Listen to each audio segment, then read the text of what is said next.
ফিলিস্তিনের অবরুদ্ধ গাজা ভূখণ্ডে ইসরায়েলি হামলায় একদিনে কমপক্ষে আরও 56 ফিলিস্তিনি নিহত হয়েছেন, আহত হয়েছেন আরও শতাধিক।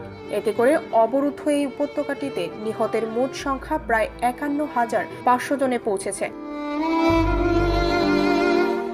বার্তা সংস্থাটি বলছে, গাজা উপত্যকায় গত 24 ঘণ্টায় ইসরায়েলি হামলায় কমপক্ষে আরও 56 ফিলিস্তিনি নিহত হয়েছেন, যার ফলে 2023 সালের অক্টোবর থেকে ইসরায়েলের গণহত্যামূলক আগ্রাসনে ভূখণ্ডটিতে মোট মৃতের সংখ্যা বেড়ে 51,495 জনে পৌঁছেছে বলে শনিবার গাজার স্বাস্থ্য মন্ত্রণালয় জানিয়েছে।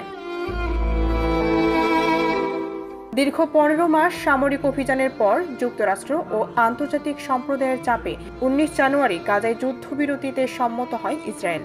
তারপর প্রায় 2 মাস গাজায় কম বেশি শান্তি বজায় ছিল, কিন্তু গাজা থেকে সেনা প্রত্যাহারের প্রশ্নে হামাসের মতানৈক্যকে কেন্দ্র করে মার্চ মাসের তৃতীয় সপ্তাহ থেকে ফের গাজায় বিমান হামলা শুরু করে ইসরায়েল। ডেস্ক রিপোর্ট, ভোরের পাতা।